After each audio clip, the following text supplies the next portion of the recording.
ابتغاء مرضاته وقربه وثوابه سبحانه وتعالى. اللهم لا سهل إلا ما جعلته سهلا وأنت تجعل الحزن إذا شئت سهلا والعاقبة للمتقين ولا عدوان إلا على الظالمين. أما بعد. Bapak Ibu kaum muslimin dan muslimat rahimakumullah, alhamdulillah bagi kita dipertemukan oleh Allah Subhanahu wa taala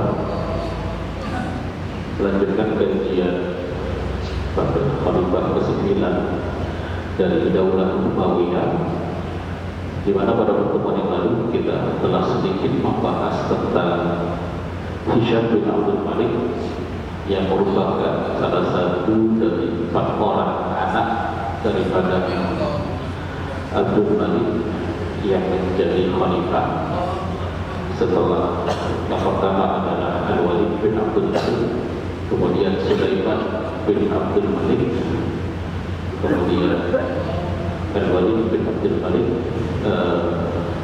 yang terakhir adalah Hisham bin Abdul Malik yang menjadi khalifah ganti daripada ayah mereka. Nah, dari keempat saudara ini, Hisham bin Abdul Malik, kita sampaikan kemarin bahwasanya ia adalah khalifah yang masa pemerintahannya termasuk paling panjang dari sekian banyak khalifah dari Daulah Umayyah yang masa pemerintahannya cukup panjang. Itu hanya 3 orang. Yang pertama adalah Muawiyah bin Abi Sufyan, yang kedua adalah Abdul Malik bin Marwan, dan yang ketiga dan bisa dibilang paling panjang adalah Hisham bin Abdul Malik yang berkuasa sampai 19 tahun. Bayangkan, sementara saudaranya Al-Walid, Sulaiman, kemudian Yazid II hanya berkuasa paling lama 4 tahun, sementara Hisham ini berkuasa sampai 19 tahun lebih beberapa bulan. Dan yang menariknya lagi, pemerintahan Hisham ini dianggap pemerintahan yang paling stabil di antara pemerintahan dari keempat orang anak Abdul Malik, di mana karena durasinya yang cukup lama menunjukkan kebijakan-kebijakan yang cukup mumpuni, hal-hal yang belum diselesaikan oleh saudara-saudaranya bisa dikatakan diselesaikan oleh Hisham bin Abdul Malik di masa pemerintahannya. Kalau kita lihat catatan sejarah, kebanyakan catatan sejarah berbicara tentang penaklukan kebijakan-kebijakan militer daripada Hisham bin Abdul Malik. Padahal para ulama, para ahli sejarah mengatakan bahwasanya yang menonjol dari Hisham ini bukan dari pencapaian militernya, meskipun pencapaian militernya cukup banyak, tapi yang paling menonjol dari Hisham ini adalah dari bidang administrasinya, ekonomi, perpajakan, pertanian, pembangunan, sampai pada tata kelola pemerintahan. Inilah yang diperbaiki dan disempurnakan oleh Hisham bin Abdul Malik. Maka tak heran masa daripada Hisham bin Abdul Malik ini disebut sebagai masa kejayaan terakhir dari Daulah Umayyah. Karena nanti setelah Hisham bin Abdul Malik wafat, tak selang beberapa lama, sekitar 10 sampai 15 tahun setelah wafatnya Hisham, Daulah Umayyah ini runtuh, yang menunjukkan bahwasanya ada kesalahan administrasi, kesalahan tata kelola yang dilakukan oleh penerusnya Hisham. Nah, apa saja rincian kebijakan yang dilakukan oleh Hisham bin Abdul Malik di masa pemerintahannya. Yang pertama adalah yang berkaitan tentang administrasi pemerintahan. Hisham ini tidak coba-coba atau tidak suka-suka. Ia mencoba untuk meneruskan kebijakan yang telah dibangun oleh ayahnya, yaitu Abdul Malik bin Marwan. Masa Abdul Malik bin Marwan adalah masa yang stabil, di mana di masa Abdul Malik bin Marwan pemerintahan itu baik internal maupun eksternal itu cenderung stabil, sehingga fondasi administrasi itu telah dirangkai oleh Abdul Malik bin Marwan. Hanya saja sepeninggalnya, kecuali di masa Umar bin Abdul Aziz, anak-anaknya asyik saling berebut pemerintahan, berebut menjadi penguasa, sehingga hal itu kecuali lagi di masa Umar bin Abdul Aziz diabaikan.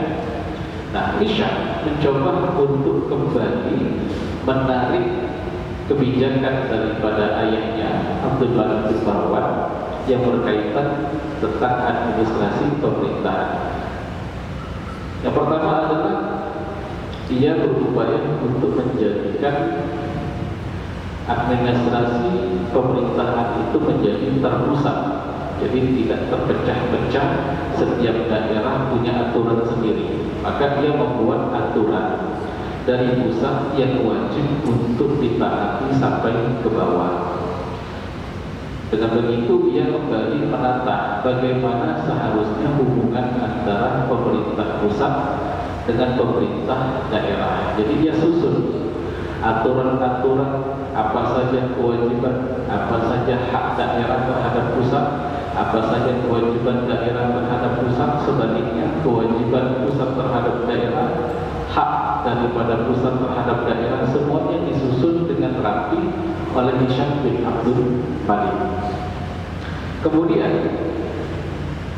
jika di masa kakak-kakak Al-Walid, Sulaiman maupun Yazid II, pemegang kekuasaan di daerah itu didominasi oleh orang khalifah, artinya orang kepercayaan. Mampu tidak mampu, layak tidak layak, itu yang menjadi pejabat, seperti di masa Yazid II misalnya. Nah, ini tidak dilakukan lagi oleh Hisham. Hisham ini mulai menyeleksi para pejabat, terutama pejabat yang ditempatkan di daerah seperti gubernur dan lain sebagainya. Itu dicari yang memiliki kemampuan dan memiliki loyalitas yang tinggi. Jadi tidak cuma sekedar dia loyal saja atau hanya mampu saja. Harus memiliki dua kriteria. Pertama, memiliki kemampuan dalam pemerintahan. Yang kedua, memiliki loyalitas terhadap negara. Nah, mereka yang memenuhi dua kriteria ini akan diangkat oleh Hisham, sehingga pemerintah-pemerintah daerah kemudian menjadi tonggak ataupun mercusuar daripada kebijakan pusat yang tidak saling bertentangan. Kemudian Abdul Malik Hisham ini juga melihat bahwasanya selama ini terjadi keribetan pada administrasi pemerintahan.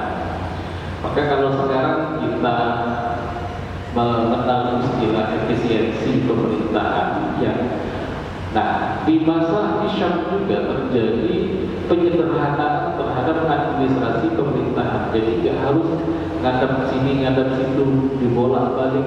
Di masa Hisham diupayakan agar urusan pemerintahan itu menjadi lebih mudah. Dan kemudian beliau juga berupaya untuk memperkuat pengawasan. Jadi daerah itu tidak dilepas begitu saja, tapi juga dibuat pengawasan yang ketat sehingga tidak kecolongan. seperti di masa Walid bin Abdul Malik yang membuat daerah memberontak, atau misalnya di masa Yazid II kebijakan pemerintahan ternyata membahayakan wibawa pusat, ya, pemerintahan daerah, seperti kasus Abdurrahman bin Dahhak al-Fihri yang memaksa cicit Rasulullah untuk menjadi istrinya. Nah, ini kebijakan yang dilakukan oleh daerah tapi mencoreng pemerintahan pusat. Oleh karena itulah Hisham tidak mau kecolongan, sehingga ia kemudian membuat satu pengawasan yang ketat terhadap kebijakan-kebijakan yang diambil oleh daerah. Ini yang berkaitan dengan administrasi pemerintahan. Kemudian dari awal memang terdapat dua kelompok besar, yaitu antara kelompok Qais yang berasal dari Arab Utara dan kelompok Adnan yang berasal dari Yaman. Dulu di masa pemerintahan sebelumnya, kelompok Qais ini dianggap adalah pro Umayyah, sementara kelompok Yaman ini dianggap pro Alawiyah, sehingga acap kali pemerintah itu mendukung satu kelompok sambil menyingkirkan kelompok yang lain. Dan ini memicu ketidakpuasan, memicu pemberontakan. Karena dua kelompok ini kelompok besar, maka Hisham menangkap permasalahannya, berupaya untuk menyeimbangkan. Jadi tidak ada lagi kelompok emas, tidak ada lagi kelompok musuh. Semuanya diupayakan untuk diseimbangkan antara pengawasan dan pemberian ganjaran. Jadi Hisham mencoba untuk menenteramkan jangan sampai terjadi permasalahan-permasalahan yang akan muncul gara-gara kebijakan yang tidak adil di antara dua kelompok ini. Meskipun kelompok Qais selama ini dianggap sebagai pendukung loyalnya Umayyah, tapi bukan berarti harus menyudutkan kelompok Adnan. Nah, ini diupayakan oleh Hisham bin Abdul Malik. Kemudian dari sisi perpajakan, pada pertemuan yang lalu kita sudah sempat membahas bahwasanya ada sebagian daripada kebijakan pemerintah pra Hisham itu yang menetapkan jizyah bahkan kepada mu'allaf.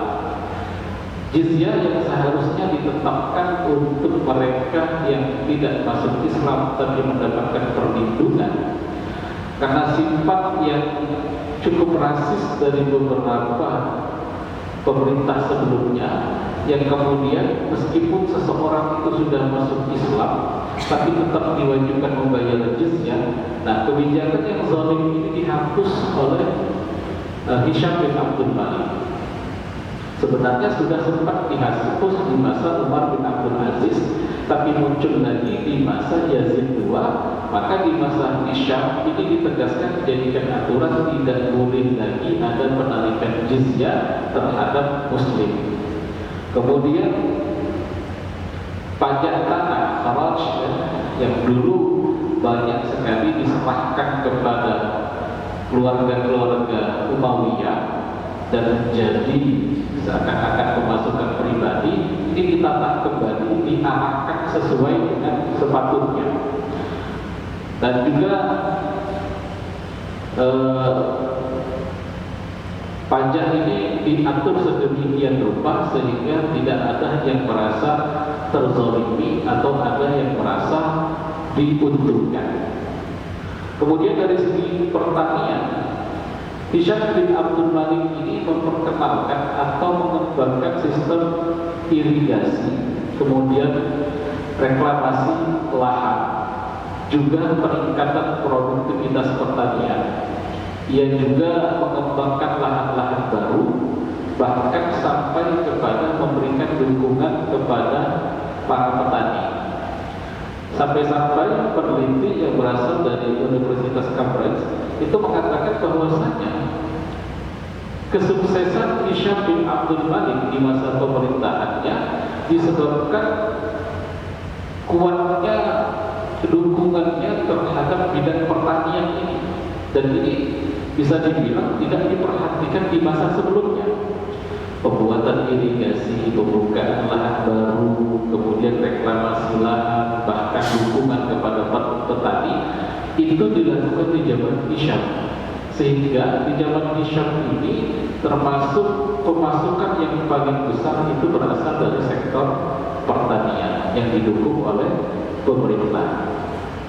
Kemudian infrastruktur juga dibangun di zaman Hisham, mulai pembangunan jalan, jembatan, saluran air, bahkan membangun pusat-pusat perdagangan.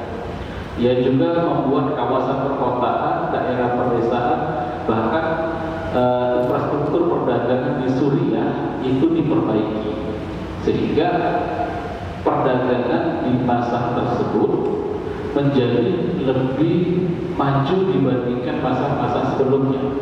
Jalan sudah bagus, otomatis pedagang lebih cepat memasarkan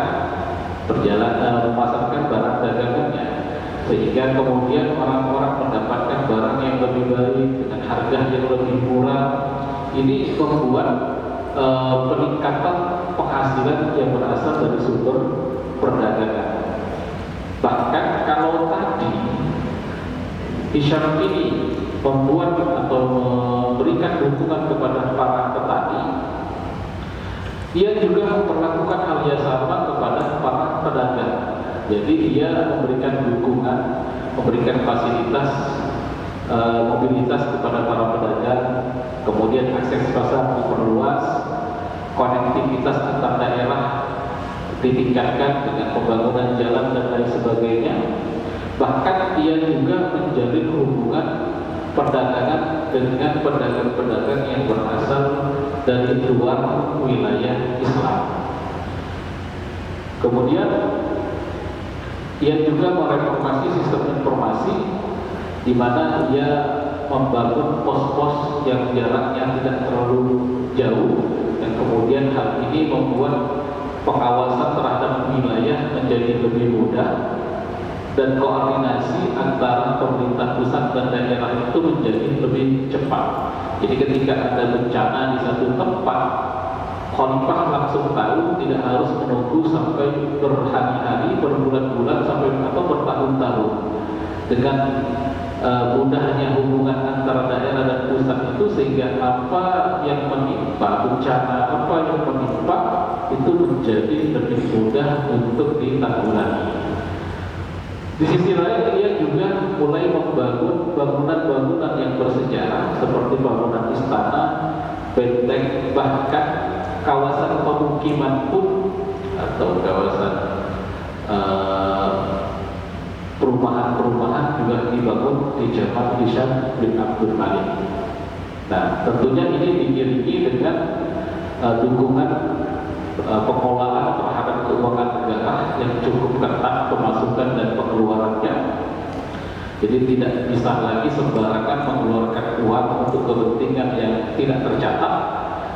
Ditambah lagi di zaman Hisham bin Abdul Malik, pengawasan atau perhatian terhadap ilmu pengetahuan itu sangat didukung sekali, sehingga di masa Hisham bin Abdul Malik ini perkembangan sastra, ilmu pengetahuan, penerjemahan ilmu pengetahuan dari luar Islam ke dalam Islam itu sangat masif sekali. Nah, jadi dari 9 perkembangan yang terjadi di masa Hisham ini, kita bisa melihat bahwasanya banyak sekali kemajuan yang dilakukan di 19 tahun masa kekuasaan Hisham bin Abdul Malik. Dan tentunya kita belum membahas bagaimana kebijakan militer daripada Hisham bin Abdul Malik. Tapi dari 9 kebijakan yang diterapkan oleh Hisham, kita dapat melihat bahwasanya Hisham ini sangat dewasa sekali, sangat mumpuni sekali dalam mengolah wilayah yang dia kuasai. Sehingga meskipun mungkin tidak semasif dan sekuat perkembangan ekonomi di masa Umar bin Abdul Aziz, tapi ia hampir bisa mencapai dengan pencapaian yang hampir sama, tapi dengan luas wilayah yang jauh lebih luas sayangnya nanti penerus daripada Hisham ini tidak mampu untuk melanjutkan kegemilangannya. Namun sebelumnya nanti akan kita bahas tentang bagaimana kebijakan militer di masa Hisham bin Abdul Malik yang insya Allah akan kita bahas pada pertemuan yang akan datang. Ini saja yang dapat kami sampaikan. Assalamualaikum warahmatullahi wabarakatuh.